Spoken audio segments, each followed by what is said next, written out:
Hi everybody, Sarah Deering here from Ac3TV. I'm joined today by Paul van Veenendaal, Managing Director of Customer Service Benchmarking Australia. Paul, welcome. Thank you, Sarah. It's an absolute pleasure to be here on the show, and well done on the show. I think it's a great initiative. Paul, can I ask, why do you think customer service is becoming a growth industry? Well, for any business that's involved in either manufacturing or services, it really is becoming the great differentiator. Many things are becoming much more streamlined now. And really, if you don't understand the sort of service that you're providing your customers, then you really don't have a business going forward. Why is it so important to measure the customer experience? It's extremely important to measure customer service experience. You need a number that is independent, that you can relate to your shareholders, to your staff, and to your customers, the service and the performance that you're providing them on a day-to-day, a weekly or a monthly basis, across all touch points and across all products and services. And in your research, what are the main drivers of customer satisfaction? There are a lot of drivers, but I'll give you the 5 main drivers that we see come across. Not necessarily in this order, and there are different weightings across depending on the business that you're in. But the 5 are: first, call resolution.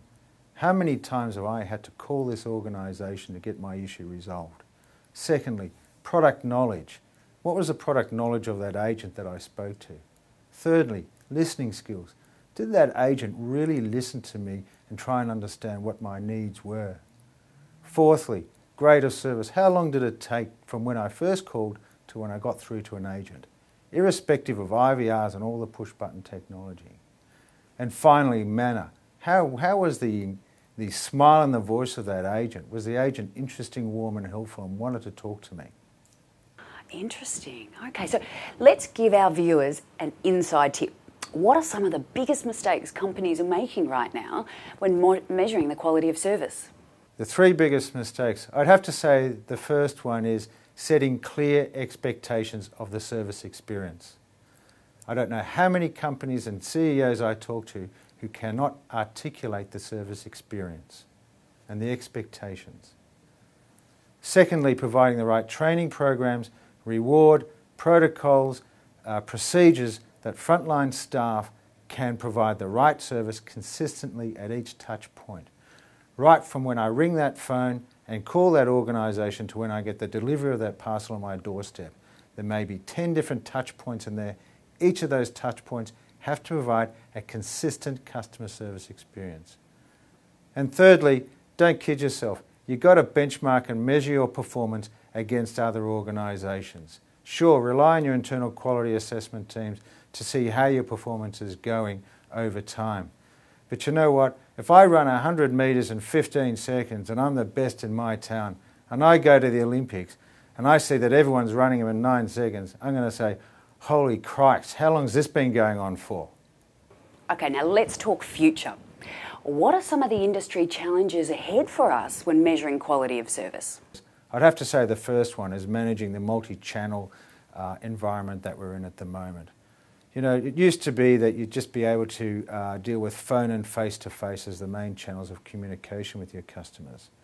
But now we're talking lots of different channels: Facebook, web, email. You know, that's pretty hard. How do organisations make sure they get a consistent customer service experience across those channels? How does a greater service of 20 seconds translate to a web chat? I don't know. And that's what companies have to work on. Secondly, the challenge has got to be with staff. We've got high turnover of staff in these contact centres, 40% average. How are we going to make sure that we can train them up and keep them for longer? And finally, it has to do with technology. Some of these organisations are dealing with up to 16 different technology platforms. It's very hard to train these people up to be able to provide a great customer service experience across those technology platforms. And they're the 3 biggest challenges I'm seeing at the moment. Now finally, how can our viewers compare how well their organisation is performing?